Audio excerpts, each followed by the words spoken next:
জাতীয় কবি কাজী নজরুল ইসলামের ১২৭তম জন্মবার্ষিকী উপলক্ষে আয়োজিত অনুষ্ঠানে যোগ দিতে আজ ময়মনসিংহের ত্রিশাল যাচ্ছেন প্রধানমন্ত্রী তারেক রহমান। কবির বাল্য স্মৃতি বিজড়িত ত্রিশালে উদ্বোধন করবেন ৩ দিনব্যাপী অনুষ্ঠান ও নজরুল বইমেলার। প্রধানমন্ত্রীর আগমনকে ঘিরে সাজ সাজ রব বিরাজ করছে ত্রিশাল জুড়ে।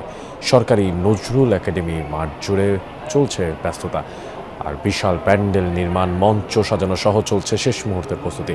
সফরের শুরুতে বৈলর কানহর ধরার খাল খনন কর্মসূচির উদ্বোধন করবেন তিনি। পরে যোগ দেবেন জাতীয় কবির জন্মবার্ষিকীর মূল অনুষ্ঠানে। সফরকে ঘিরে থাকছে রাজনৈতিক কর্মসূচিও।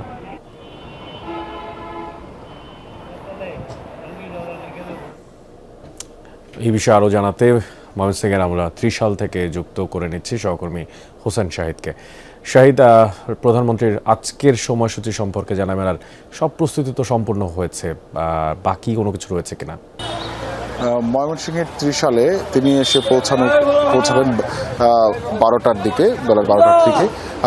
প্রধানমন্ত্রীর দপ্তর থেকে যে শিডিউল দেওয়া হয়েছে তাতে বলা হয়েছে যে উনি শুরুতেই, আমি এখন যে জায়গাটিতে আছি ধলার খাল, এই ময়মনসিংহ ত্রিশাল উপজেলার বৈলর ইউনিয়নে এই খালটি প্রয়াত রাষ্ট্রপতি জিয়াউর রহমান তিনি খনন করেছিলেন। তো পিতার সেই খনন করা খাল পুনঃখননের যে কাজ সেটির উদ্বোধন করবেন। এখানে একটি সংক্ষিপ্ত সমাবেশের আয়োজন দেখতে পাচ্ছি। এই অনুষ্ঠান শেষে মূল যে অনুষ্ঠান নজরুল একাডেমি মাঠে জাতীয় কবি কাজী নজরুল ইসলামের ১২৭তম জন্মবার্ষিকী উপলক্ষে ৩ দিনব্যাপী যে আয়োজন, সেই আয়োজনের উদ্বোধন করবেন। সাধারণত ত্রিশালে এই আয়োজন হয় 11 জ্যৈষ্ঠ থেকে, অর্থাৎ এবার 11 জ্যৈষ্ঠ হচ্ছে 25 মে, কিন্তু ঈদের বন্ধ কারণে সামনে এই অনুষ্ঠানটিকে এগিয়ে আনা হয়েছে এবং মূল যে অনুষ্ঠানের যে ভেন্যু, সেই ভেন্যুতে উনি উদ্বোধন করবেন বেলা 3:30টার দিকে। তো এবার এই জাতীয় কবি কাজী নজরুল ইসলামকে নিয়ে ত্রিশালের সাধারণ মানুষ একটু আবেগ আপ্লুত আগে থেকেই।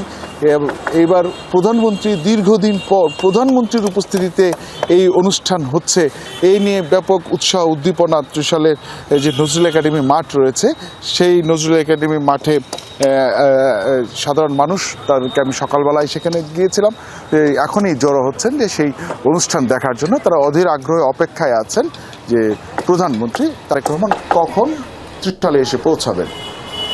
শাহিদ, আপনাকে ধন্যবাদ আমাদের সঙ্গে যুক্ত থাকার জন্য।